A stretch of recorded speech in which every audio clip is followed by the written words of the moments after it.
warahmatullahi wabarakatuh.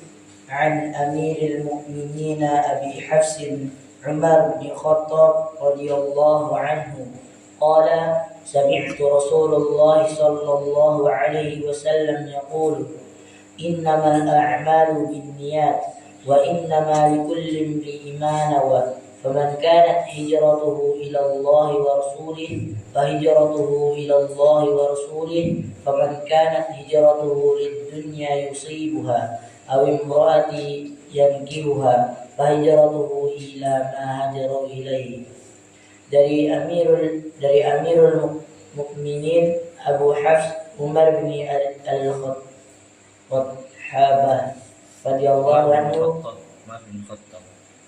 Umar bin Khattab radhiyallahu anhu, ia berkata, aku mendengar Rasulullah sallallahu alaihi wasallam bersabda, sesungguhnya amal itu hanyalah tergantung niatnya, dan setiap orang yang mendapatkan apa yang diniatkannya. Barang siapa yang berniat hijrah kepada Allah dan Rasulnya, maka hijrahnya kepada Allah dan Rasulnya. Barang siapa yang berniat hijrahnya karena dunia yang bakal diraihnya atau wanita yang akan dinikahinya, maka hijrahnya kepada apa yang diniatkannya itu.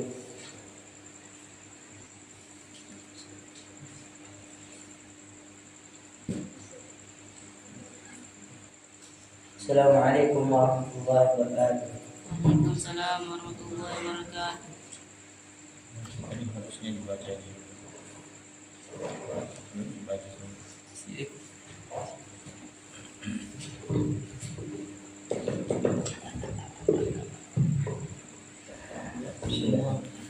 Alhamdulillah, salatu wassalamu ala rasulillah wa ala alihi wa ashabihi wa man tabi'ahum بإحسان إلى يوم الدين وسلم تسليما مزيدا.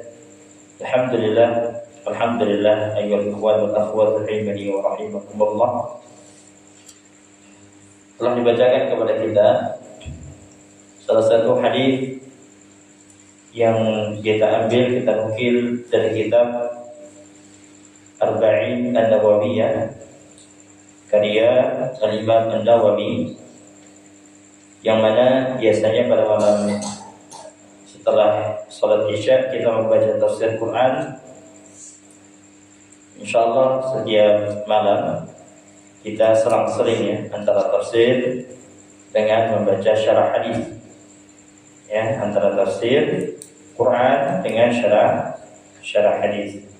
Yang mana insyaallah malam hari ini kita perdana untuk bacaan hadis, ya, yang kita ambil dari kita nukil dari kitab Arba'in An-Nawawiyah karya Imam An-Nawawi. Baik, bunyi hadisnya sebagaimana dibacakan. An Amirul Mukminin Abi Hafs Umar bin Khattab radhiyallahu anhu. Diriwayatkan dari Amirul Mukminin Abu Hafs Umar bin Khattab, semoga Allah Subhanahu wa taala meridai beliau. Qala, dia mengatakan, sami'tu Rasulullah sallallahu alaihi wasallam. Aku pernah mendengar Rasulullah sallallahu alaihi wasallam yaqul, bersabda. Baik. Umar bin Khattab yaitu Amirul Mukminin, gelarannya Amirul Mukminin, pemimpin orang-orang mukmin, pemimpin kaum muslimin yang memimpin kaum muslimin pada masa ketiga atau khalifah ketiga setelah Abu Bakar As-Siddiq. Kunyah beliau adalah Abu Hafs karena anaknya memang bernama Hafs.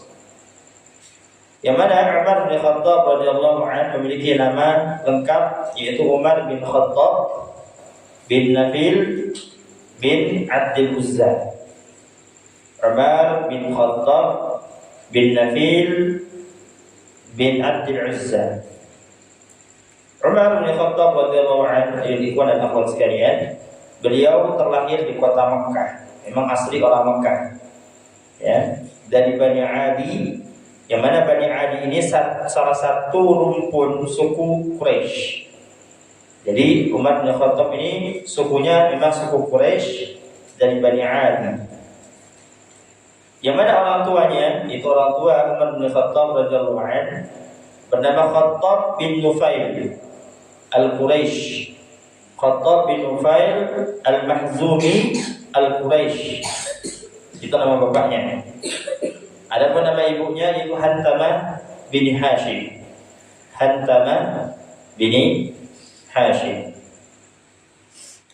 Ada kisah menarik yang ikhwan dan akhwat sekalian terkait dengan sahabat Umar bin Khattab radhiyallahu anhu yang mulia ini, yang mana Umar bin Khattab radhiyallahu anhu masuk Islamnya itu luar biasa. Masuk Islamnya luar biasa. Sebabnya apa? Karena beliau saat itu saat masa-masa itu Umar bin Khattab itu adalah salah satu pembenci Islam yang paling membenci Islam. Bahkan satu-satunya orang yang berani-beraninya langsung ingin membunuh Nabi Allah Muhammad SAW. Namun ketika beliau dalam keadaan ingin datang kepada Nabi SAW dengan tujuan untuk membunuh Nabi, kemudian setelah itu di pertengahan jalan beliau bertemu dengan salah seorang penduduk di kota Mekah. Dia mengatakan bahwasanya adik perempuanmu telah masuk Islam bersama suaminya. Adik perempuanmu telah masuk Islam bersama suaminya. Maka ketika itu apa yang terjadi? Umar marah besar dan niatnya awalnya ingin membunuh Nabi tidak jadi membunuh Nabi. Kemudian beliau pergi datang ke rumah dengan tujuan ingin murka kepada adiknya dan kepada suami adiknya itu. Setelah itu beliau sampai depan rumah. Kemudian apa yang terjadi? Beliau mendengarkan bacaan Quran, yang mana saat itu saudaranya sedang membaca Al-Quran surat Thaha. Ketika beliau mendengar bacaan surat Thaha tersebut, yang awalnya beliau marah. Namun ketika mendengar surat Thaha, bacaan Quran tersebut langsung reda.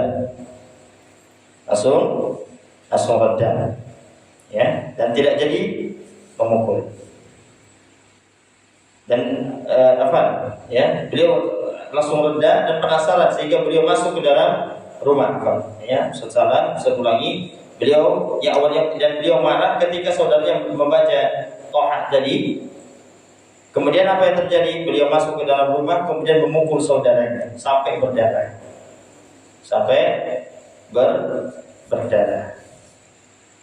Karena beliau melihat saudaranya berdarah karena sebab pukulannya tersebut, akhirnya beliau menjadi iba. Melihat saudaranya sendiri berdarah, beliau mati-matian ingin menolak agama Islam ini sampai saudaranya sendiri pun berdarah sebab tangan beliau. Akhirnya beliau meminta kepada saudaranya agar diperlihatkan bacaan tadi. Dia perlihatkan bacaan. Apa sih kamu baca ini? Kok bisa-bisanya saya sampai mukul kamu tuh apa sebabnya? Sehingga apa? Umar ingin melihat bacaan tadi.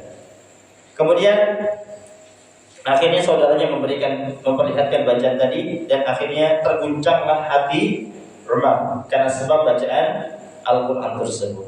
Dan kemudian setelah itu apa yang terjadi? Beliau masuk ke dalam Islam. Beliau mendatangi kediaman Nabi SAW.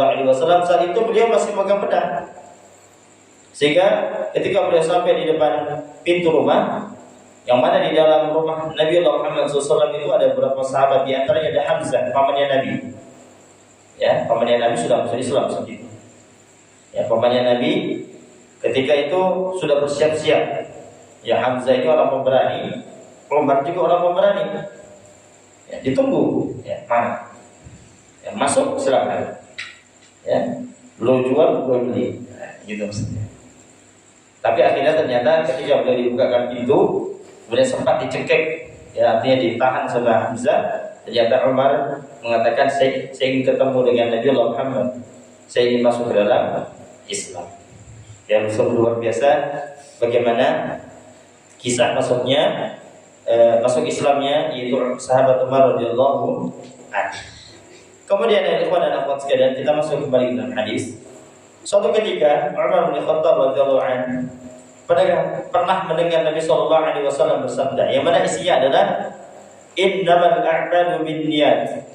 Sesungguhnya amalan itu tergantung daripada niatnya. Sesungguhnya seluruh amalan, apapun amalan itu adalah sekalian, semuanya tergantung daripada niat. Wa inna likulli imrin ma nawa. Dan setiap orang akan mendapatkan sesuai dengan apa yang dia niatkan. Setiap orang akan mendapatkan sesuai dengan apa yang dia niatkan. Contoh misalnya ikhwan dan akhwat sekalian, antum sama-sama sholat isya tapi ganjaran pahala antum berbeda. Tidak sama. Ya, beda niat antum, ya, kualitas niat antum itu berbeda-beda, sehingga ganjaran pahala yang antum dapatkan juga berbeda. Ya, inilah pentingnya masalah niat. Walaupun amalan yang sama-sama afdal, tapi kualitas yang didapatkan, ya, hasil daripada yang didapatkan itu berbeda karena niatnya. Ya, baik. Kemudian Nabi SAW melanjutkan, "Faman kanat hijratuhu ila Allah wa rasulih." Barang siapa yang dia niat hijrah karena Allah dan Rasulnya, fa hijratuhu ila Allah wa rasulih, maka niat tersebut hasilnya apa? Memang dia untuk Allah dan Rasulnya. Wa man kanat hijratuhu lidunya yusibuha.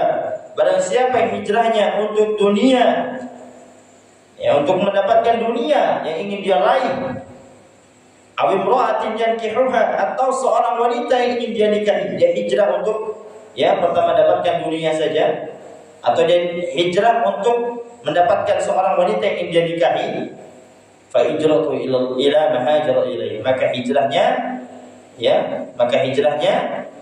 ya terhadap apa yang menjadi tujuan tersebut, ya. Nah, ayo ikhwan dan akhwat sekalian, rahmati Allah Subhanahu wa taala. Hadis ini diriwayatkan oleh Abu Abdullah, ya, Muhammad bin Ismail ibn Ibrahim ibn Mughirah al-Bukhari, ibn Bardizbah al-Bukhari, dan juga Abu Husain Muslim bin Hajjaj ibn Muslim al-Kushairi an-Naisaburi fi sahihaihima alladaini huma ashahul kutub musannafah. Dalam singkat ceritanya, dalam singkat bahasanya, riwayat Bukhari dan Muslim. Kemudian, ya, apa faedah yang bisa kita ambil dari hadis tersebut? Yang pertama, ikhwan dan akhwat sekalian, faedah yang bisa kita ambil, hadis ini merupakan salah satu hadis tentang inti ajaran Islam. Tentang inti ajaran Islam. Oleh sebabnya, kebanyakan ulama berkata, kebanyakan para ulama mengatakan inti ajaran Islam itu kembali kepada dua hadis. Inti ajaran agama Islam itu kembali kepada dua hadis. Hadis yang pertama adalah hadis ini, hadis innamal a'malu binniyat. Kemudian hadis yang kedua yaitu hadis yang diriwayatkan dari Aisyah radhiyallahu anha, yang mana Nabi sallallahu alaihi wasallam bersabda, "Man 'amila 'amalan laisa 'alaihi amruna fahuwa raddun." Barang siapa yang beramal dengan amalan yang tidak ada perintahnya dari kami, maka amalannya tertolak. Jadi asas inti ajaran Islam kembali kepada dua hadis tadi. Kemudian faedah yang kedua dari hadis tersebut adalah kita sebagai umat muslim, sebagai manusia, wajib menentukan niat bagi masing-masing ibadah kita, menunjukkan bahwasanya ibadah itu bisa dibedakan dengan niat. Ya, ibadah itu bisa dibedakan dengan niat. Di waktu yang sama, antum di waktu yang sama, ya, misalnya contoh siang. Di waktu yang sama antum ingin bisa melaksanakan sholat zuhur, bisa juga melaksanakan sholat qabliyah zuhur misalnya, ya, di waktu siang. Maka dengan niat tadi itu bisa membedakan amalan tersebut. Bayangkan kalau tidak ada niat, yang penting sholat aja, yang penting sholat, maka tidak mendapatkan apa-apa. Padahal pahala antara sholat qobliyah zuhur dengan pahala sholat zuhur itu berbeda. Kemudian yang kedua, ya, dari faedah yang kedua ini, niat itu juga juga membedakan antara ibadah dengan muamalah. Niat itu membedakan antara ibadah dengan muamalah. Ya. Banyak hal yang terjadi. Misalkan antum, misalnya antum niat bertemu dengan seseorang teman dengan niatan untuk menyambung silaturahim. Dapat pahala tidak ini? Dapat. Tapi kalau antum hanya sekedar datang saja, tidak ada niat apa-apa, ini bertemu, ya, maka tidak dapat pahala.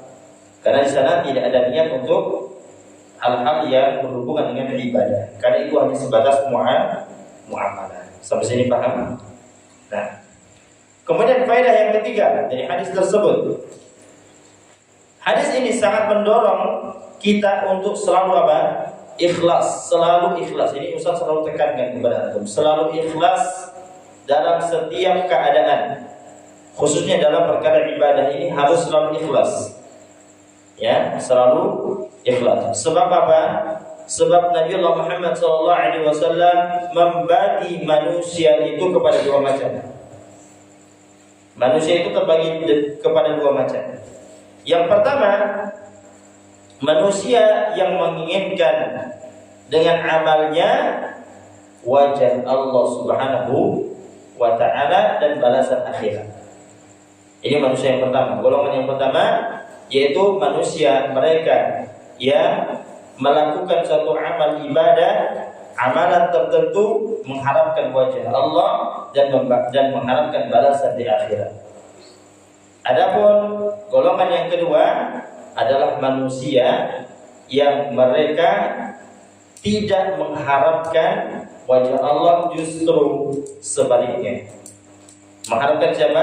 Wajah manusia atau wajah makhluk yang lain. Yang pertama, manusia golongan pertama terpuji. Adapun manusia golongan kedua terjelaskan. Yang pertama adalah bentuk tauhid, yang kedua bentuk syirik. Baik. Kemudian faedah yang keempat dari hadis ini, ya, hadis ini ikhwan dan akhwat sekalian, yang memberikan gambaran kepada kita bagaimana indahnya metode pengajaran Nabi Muhammad SAW. Ya, pengajaran dari Nabi SAW tentang bagaimana penjelasan beliau. Beliau membawakan pembagian materi dengan rinci. Ya, penjelasan beliau dengan di dalamnya ada pembawaan materi yang sangat rinci. Yang mana dengan materi tersebut, dengan perincian tersebut, harapannya adalah para sahabat dapat memahami maksud dari apa yang Nabi SAW sampaikan. Apa maksudnya? Contohnya misalnya, Nabi bawakan dalam perkara yang pertama, innamal a'malu binniyat wa innamal likulli imri'in ma nawa. Sampai situ kadang orang belum paham. Ya kan? Belum paham. Padahal sudah jelas, tapi kadang ada yang belum paham. Kemudian Nabi SAW bawakan di perkara setelahnya apa? Contohnya. Ini menunjukkan bagaimana indahnya metode Nabi dalam mengajarkan. Membawakan penjelasan, setelah itu beliau membawakan contoh. Ya, jadi antum kalau misalnya menjelaskan sama orang seperti itu, ikhwan dan akhwat sekalian, jelaskan dulu materinya, jangan stop, bawakan contoh. Sehingga dengan antum membawakan contoh tersebut, mudah-mudahan tujuan maksud antum dari materi yang pertama itu bisa dipahami oleh orang lain atau murid antum ketika antum menjelaskan kepada mereka. Kemudian faedah yang terakhir, yang kelima dari hadis tersebut adalah, ya, pada penggalan faman kana hijratuhu ila Allah wa rasuli fa hijratuhu ila Allah wa rasuli, menunjukkan hijrah itu termasuk amal saleh. Hijrah itu termasuk amal saleh. Apa makna hijrah?